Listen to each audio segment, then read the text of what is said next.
Hi, welcome to the Recovery Daily Podcast. I'm your host, Rachel Abbasi. I'm a grateful recovering alcoholic and stroke survivor.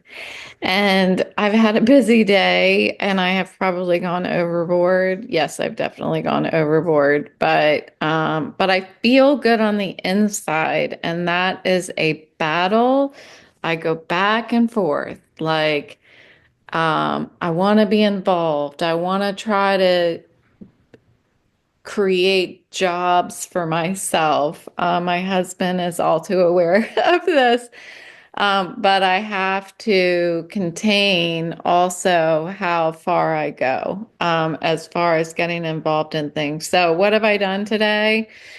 I attended a meeting of a new group that is being formed called let me see if I can remember, the Loudon Stroke Community Action Group.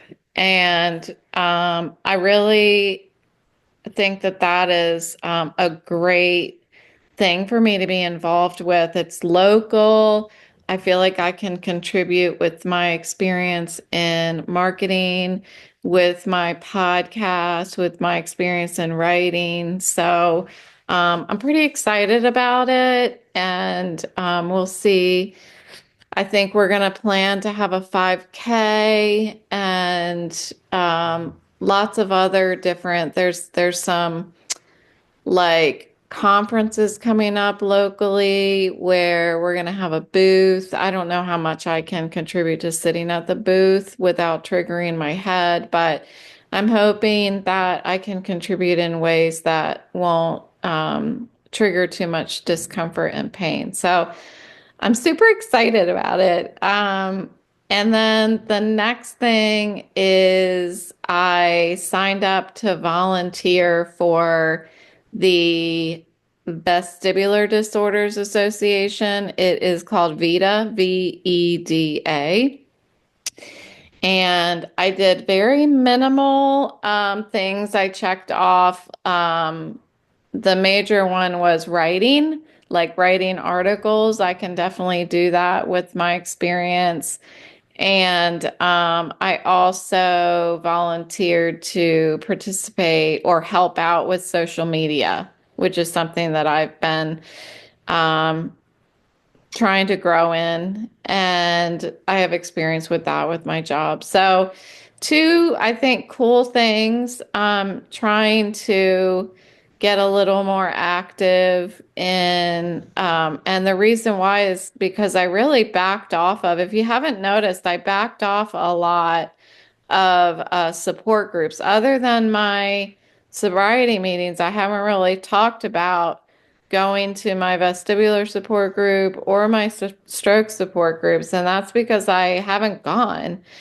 And I haven't gone because I forget, which is a bad thing. I was going to say maybe it's a good thing because things aren't bothering me so much that I feel, that I need the support. I should go in order to give support. That's important. And I intended on going this past Monday to the vestibular support group, but I forgot. Just like I forgot to go to today's meeting of the Loudon Stroke Community Action Group, but I have my biggest fan who sent me a message, and she's like, "It's starting." So I popped in, and I'm so happy that I did.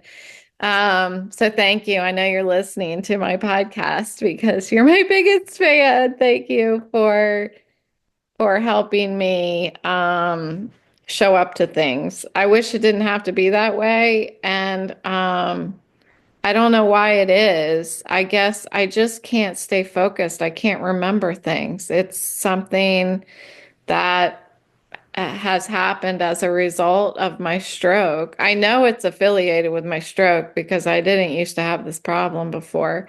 And what I need to do is get back into using my my whiteboards and write down what I'm doing today. You guys know the lifetime listeners know that I go back and forth using my whiteboard, and I think I need to go back to it now. It really depends on how I'm feeling, and it's a tool that I shouldn't beat myself up for straying away from. I should really congratulate myself for remembering that tool is there, and when I need it, like start writing on the whiteboard. So that needs to happen.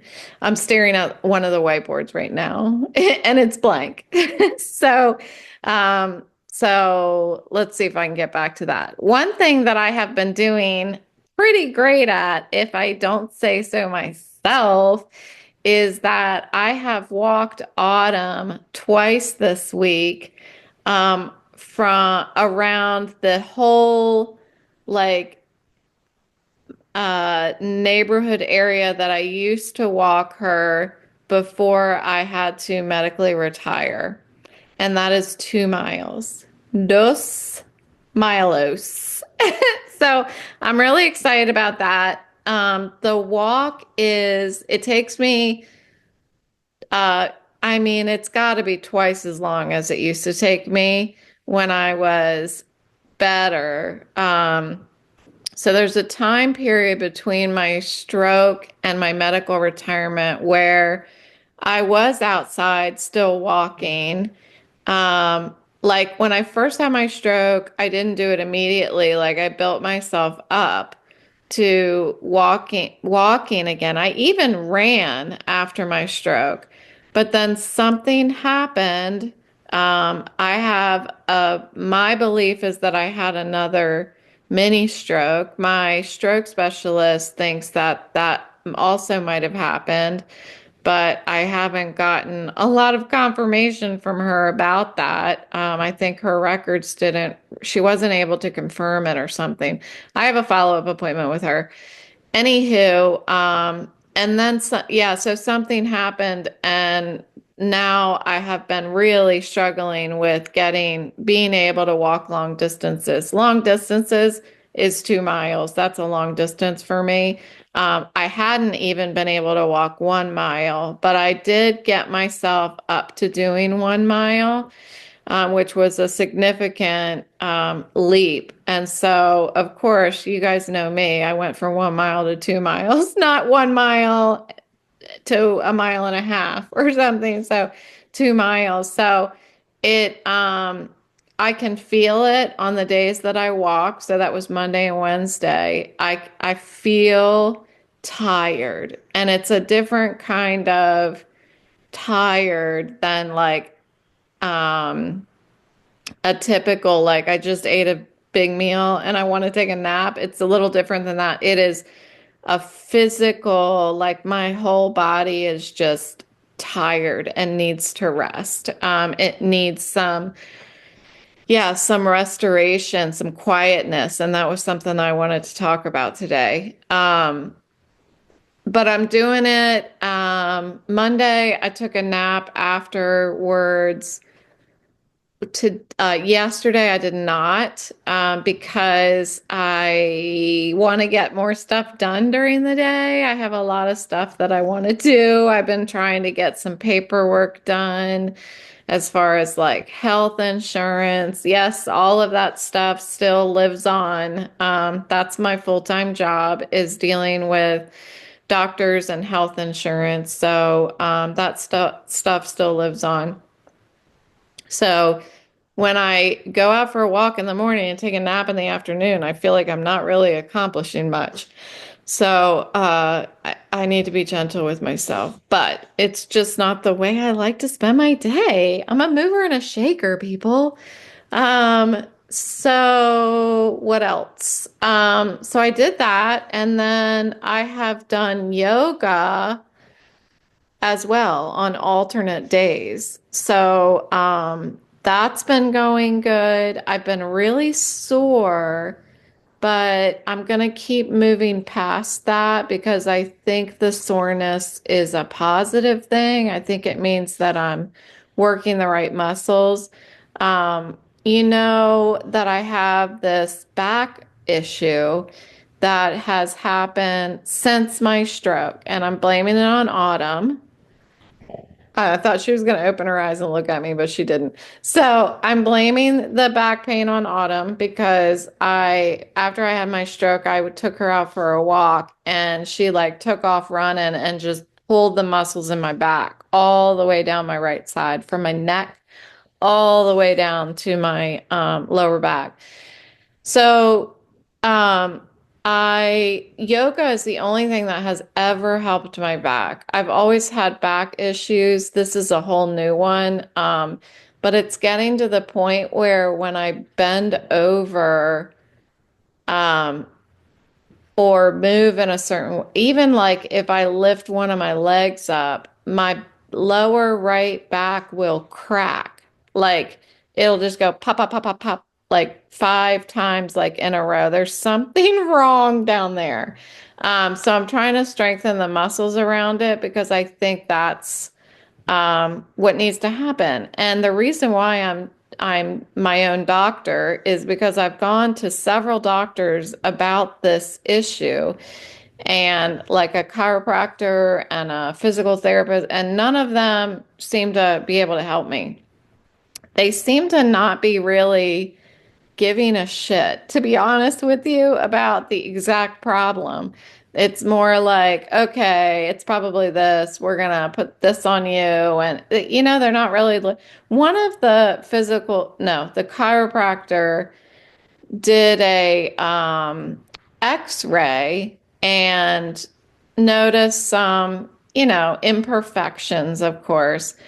But I believe that the issue is really my muscles down there. And I guess chiropractors don't deal with that. I don't know. It seems very weird to me. But I stopped going to him. I think he was a big old scam. So what I did yesterday is I pulled up. I was like, I'm going to tackle this the same way that I tackled this vestibular vision challenges deal, which is freaking research myself, figure out what it is that's happening. So yesterday, or maybe it was 2 days ago. Yeah, it was 2 days ago. I pulled up a diagram of the skeletal and muscular system and tried to figure out which muscle it is that's hurting me. So that's what I did. And let me see if I still have it pulled up. The odds are I do not. I don't have it pulled. I don't have it pulled up. Sorry. But I was able to pinpoint what I believe is the exact muscle because I saw where the muscle runs, and yeah, that's all I can say. I'm pretty sure. And pretty sure is good enough for me because I was pretty sure that I had a vestibular disorder. And that is what has finally gotten me to the point where I got a vestibular test and was diagnosed with a possible vestibular neuritis and all of these things, which I'm not sure if I have, but at least they're starting to pinpoint exactly what's happening and they're able to trigger the issues that I have. So again, I'm just going to handle it the same way that I handle my vestibular thing. So once I was able to identify the muscle, I was able to find exercises to start strengthening that muscle and start lessening my pain. So the 3 exercises I'm doing, one of them I've never heard of, but I've done the exercise a million times, but I didn't know what it was called. So that one is called a bird dog. I had never heard it called that, but what it is you get on your hands and knees and you extend one of your legs out behind you, and then you extend the opposite arm out in front of you, and you hold it for 3 seconds and do it 3 times. So that's the bird dog. And you do it on each side. And then the other one is the hip bridge, which is one of the exercises in yoga where you lay on the floor, which with your on your back with your knees bent, and you should be able to just barely touch your heels, and you lift up your pelvic area. And squeeze your glutes, extending your hips. And you hold that for 5 seconds and do 5 reps of that. And then the final exercise is the side bridge, which is laying on your side with your elbow bent under your shoulder and your legs extended straight. And then you lift your hips and maintain a long and neutral spine. And you hold that for 5 to 10 seconds. I'm holding it for 5, and and you do that 3 times. So these are supposed to, when done 3 times a day for at least 7 days, should start feeling better. And I'll tell you, I did it yesterday twice. I didn't want to do it too much all at once, but I did it. So I did it Monday night, I did it once, and then yesterday I did it twice, and my back was feeling better last night, which is crazy. I mean, the website that I got it off of, said that I would probably start feeling better within 24 hours. And I was right. I mean, I found it at a random website. If you're interested, send me a message. You can either send me a message on the platform that you're listening to this podcast episode, or you can email me at rachel@recoverydailypodcast.com. Those of you who know me personally, you can text me if you're interested. But we'll see. I'm going to do it. I feel very inspired lately to work on my physical health, as far as all the other things that I'm feeling. And another thing, I know those of you who know me are going to be very surprised to hear me say this, but I'm looking into alternatives for my vanilla ice cream cone, my nightly vanilla ice cream cone. I know that is shocking, but I'm feeling like maybe it's not healthy for me to have this vanilla ice cream cone every night. It's not terrible, it's vanilla. But it's not just a small vanilla ice cream cone. It is a gigantic, tall vanilla ice cream cone.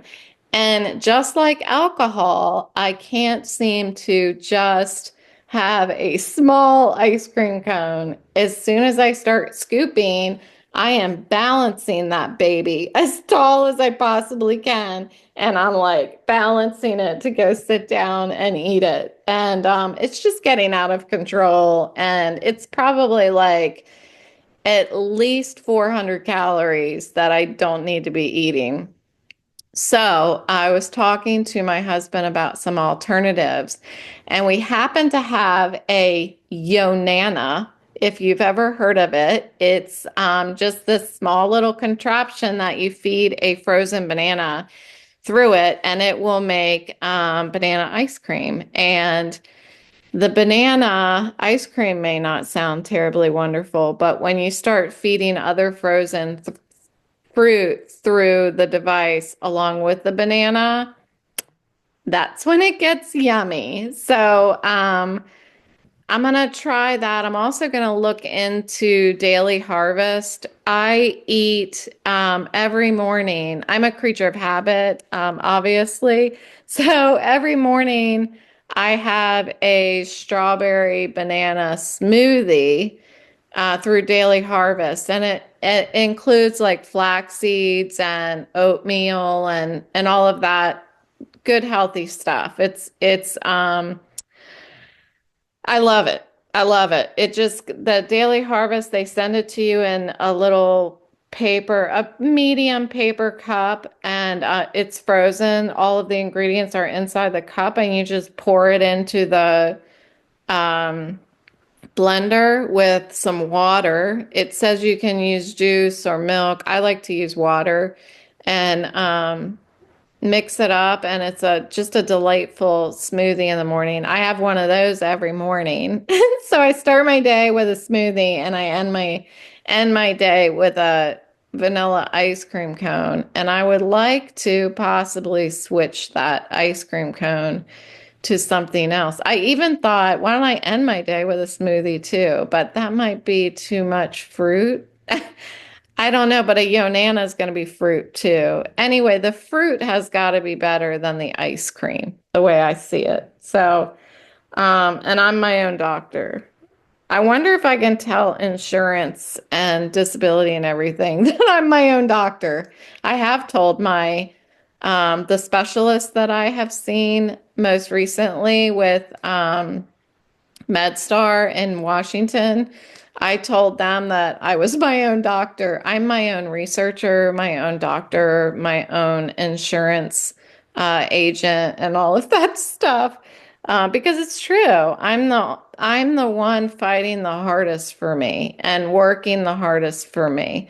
So I think it's important to say that out loud. So those of you who are listening that are stroke survivors, that are in sobriety or in recovery in some other way, yes, we are our strongest supporters ourselves. And we have to be willing to fight like it's no one's business for ourselves because nobody else is going to do that. As much as I want my mommy to do that, I love you, mommy.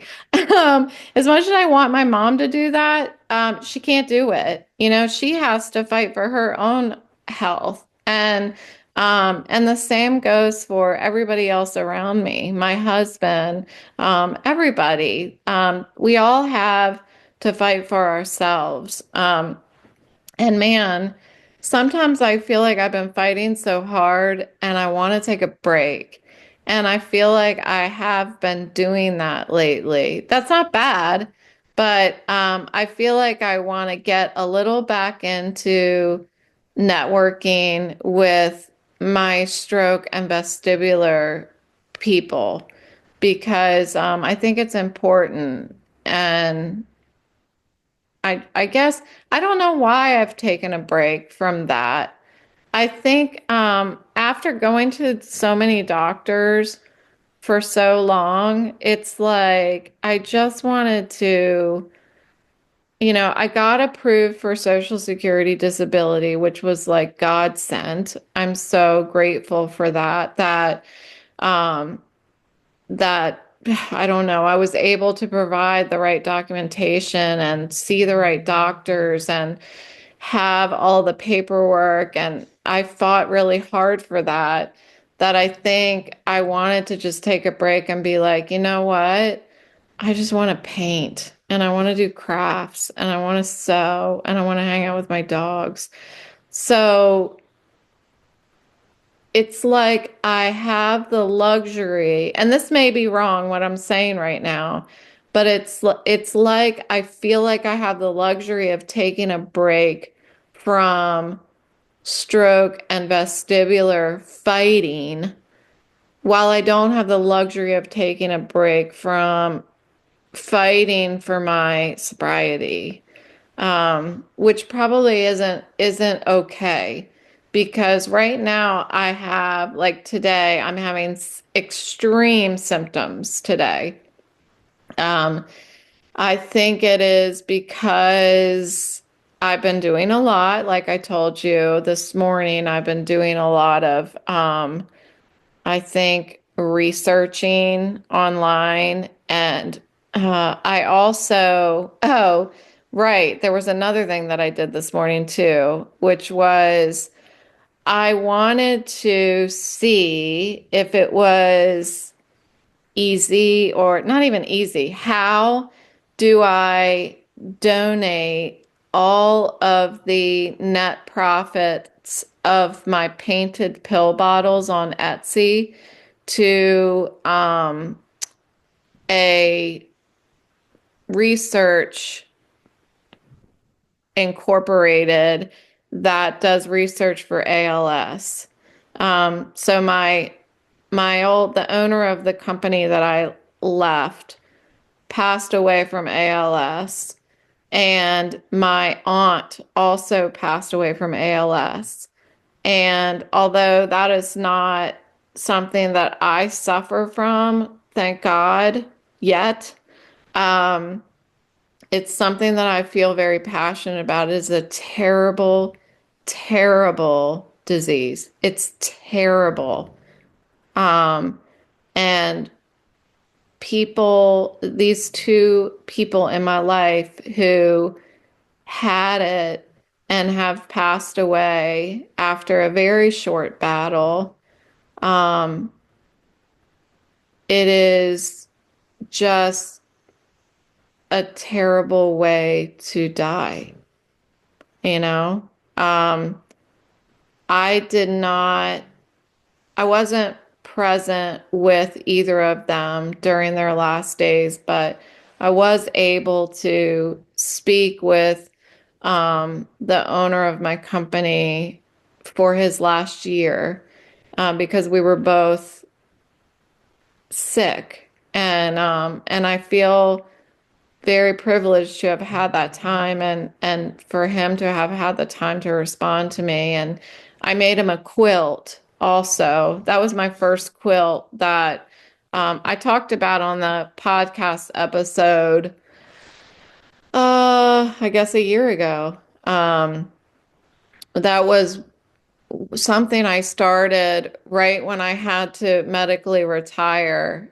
I decided that it was going to be a really good way for me to um, put my passion and my heartbreak um, into something that was affiliated with the company that I had to leave, but it was also affiliated with both my recovery and was supporting this very amazing man that was dying of ALS. So I made him a quilt. And it turns out I was able to send him his quilt before he passed away.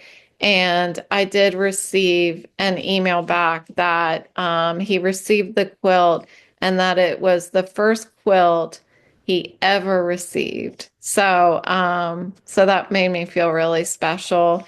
And it was such a positive way for me to spend those days when I was feeling very hopeless and scared and not knowing what to do in my recovery. I was able to look at him and see that I'm fighting for my recovery. Recovery is not a part of his story. It's not something that what he has isn't something that is something that one recovers from.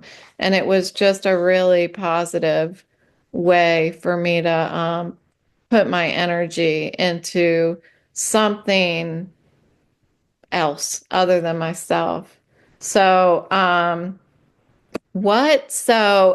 was researching sending the net profits of my painted pill bottles on Etsy to the research organization that he started. It's neurodegenerative research. And so I reached out to them this morning and just to make sure, is there anything I need to do? Like, I don't expect my donations to be more than the allotted amount to have to register myself because you have to like make at least $5,000 to need to register yourself as a charitable donation, something or other. I don't know. I was looking into the law. So I did a lot today, and that's why I feel pretty bad. But I also feel pretty good on the inside because all the things that I have looked into today. And if I was thinking of my psychiatrist right now, she'd be like, everything you did today was getting out of yourself and being of service to others. One is volunteering for the VITA um, organization. One is volunteering for the Loudon Stroke Community Action Group.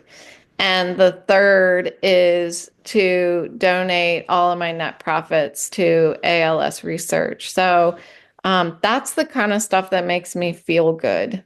It is. That's the stuff that makes me feel good. Um, and I didn't talk anything about the topic today, but let's see what the topic was. And we can talk a little bit about it because it probably has everything to do with what I was talking about, even though I didn't put it together. Yeah, it does. Really. I mean, you can tie any topic together. What the topic was today was fending off loneliness. How when I used to retreat inside myself when I was an active alcoholic, I was feeding my depression. I was isolating. I was having the kind of self-talk that really was what's the word? Like pulling me deeper in to myself, pulling me deeper into the depression and the despair. So what happens now in recovery is that quietness is actually restorative, which is what I was mentioning at the beginning of my long rant. The times that I get to stop and get quiet with myself are times that I spend nurturing my relationship with my understanding of God.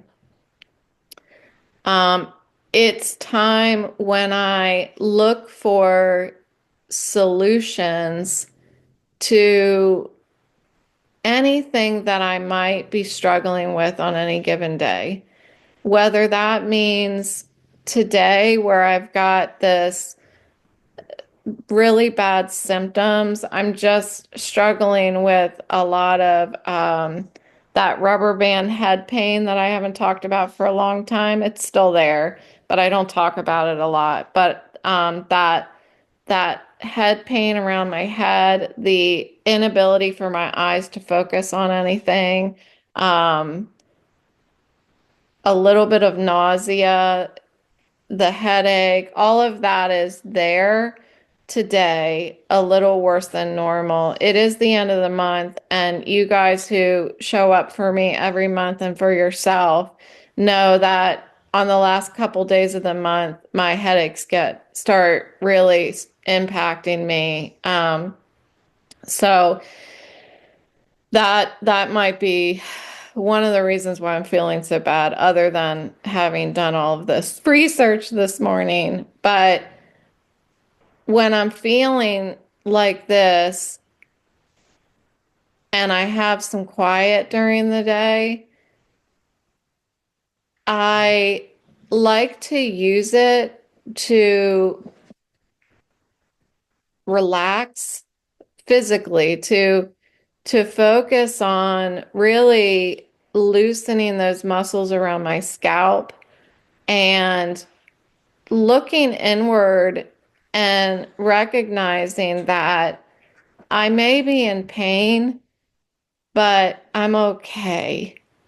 And that acknowledgement, being able to get quiet with myself and acknowledge that, is very restorative, for emotionally restorative. Today we did a meditation.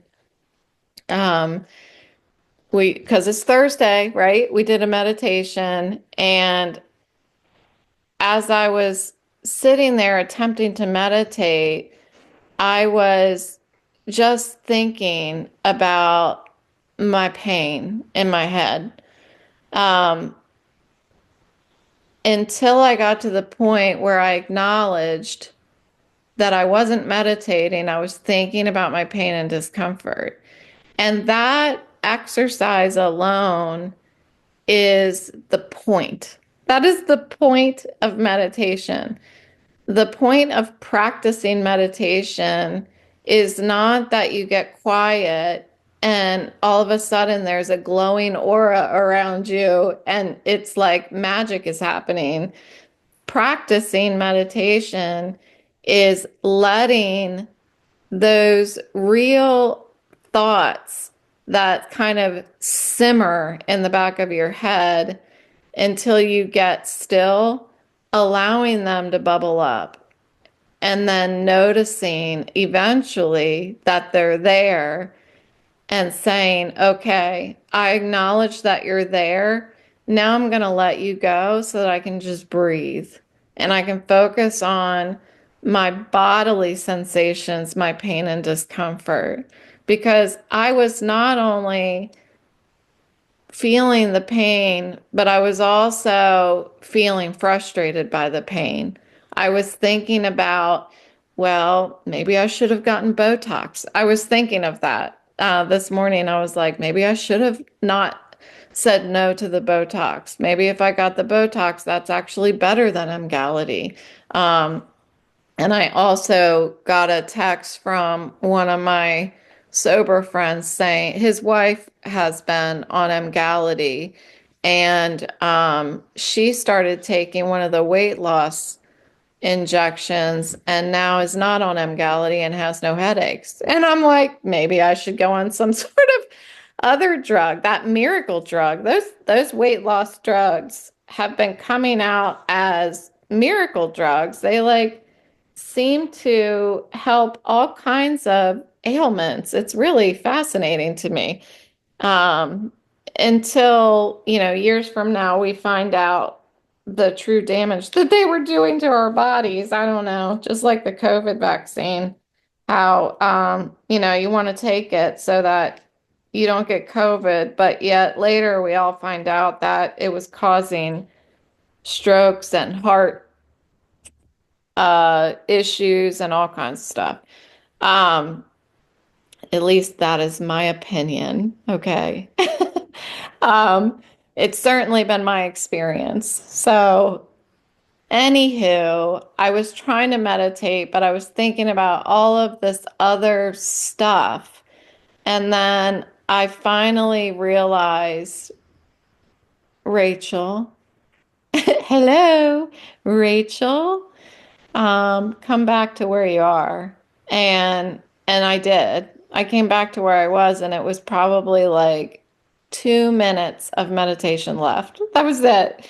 I spent 8 minutes of the meditation because we usually do 10 minutes. So I spent 8 minutes of the meditation simmering, letting that simmering grease bubble up in my head. And then bam, I recognized that it was there. I was like, what is happening right now? Let it go, let it fly away, and let's just breathe. And so I had 2 minutes of peace and what I like to call serenity because all of a sudden nothing was wrong. Um, I still felt the pain in my head, but I wasn't frustrated by it. It was a physical sensation that I can't, there's nothing right now that I can do anything about it. And I just the ability to recognize that and just relax for a second, I bet you that decreased the headache a little bit. I bet that it did. I mean, it wasn't significant enough for me to say, hey, I had a headache and then all of a sudden I didn't. That's not true, but it certainly relieved something in my body. Um, I made a promise to one of my nail people who does my beautiful nails, which I'm very due, that I was going to try meditating for 20 minutes at least. And I haven't done it yet. And I'm due for a nail thing. So before I go back, I have to try meditating for 20 minutes. This is the same lady that I think I told you guys that she started doing push-ups before bed because I was telling her that I did push-ups before bed. So the least that I can do is try her recommendation after she tried mine. And she was doing push-ups for a long time, like months and months and months. I don't know if she's still doing them or not. It didn't sound like it the last time I asked her. Anyway, I should try 20 minutes. And the reason why is I can see that now after today. It took 8 minutes for me to get planted, to actually, it took me 8 minutes to arrive where my feet were, where my butt was sitting, because I was sitting there meditating and me was out there floating, thinking, sizzling. The grease was sizzling. I'm only saying that because we were deep frying something yesterday. Um,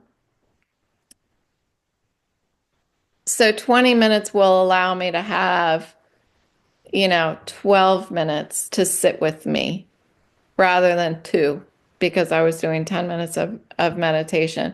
So I think the topic really, I'm going to bring it back to the topic really is, what do we do in our quiet time?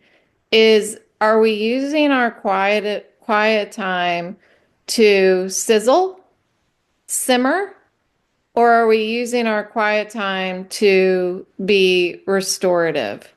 Um, I heard things this morning like it is a gift to be able to come back and sit with myself if I am receptive. And I was not receptive for the first 8 minutes of my meditation today. I was receptive in the last 2 minutes. I also heard this morning about drinking cut me off from others. It cut me off from the world. It drew this, I've heard people say this prison around myself. And when I stopped drinking, and not just stopped drinking, but started working the program, that prison began to deconstruct. And now that it is deconstructed, I still have to work to keep it deconstructed, because I can crawl right back into that prison when I'm feeling hungry, angry, lonely, and tired. If anything is bothering me, I can still, when I get quiet, start simmering again. Um, and it doesn't feel good. I do it more often than I would like to. And that's why I wanted to talk about it. That's why I wrote it down today, is because I feel it all too often, that I'm getting quiet and I'm so freaking stuck in my head that I'm not present. I talk about my experience drinking and how I'm so grateful that I quit drinking because I can be present. Well, it doesn't just happen. I have to work at being present. And it is the gap between my body and where my mind travels that I need to shorten that gap and acknowledge when my mind is elsewhere and bring it back to where I am. So that's what I've got today. Wow, I had a lot to say. People ask me, how do you find so much to say? I don't know, because I'm here all day by myself. I don't know. I'm just Chatty McChatterton. No, that's somebody else. That's Chatty. Okay, I'll stop talking now. Thanks for being here, because without you, I would have a difficult time not isolating for sure. So, you guys are absolutely saving my mental sobriety, my emotional sobriety. So thank you so much for being here, and I will talk to you tomorrow.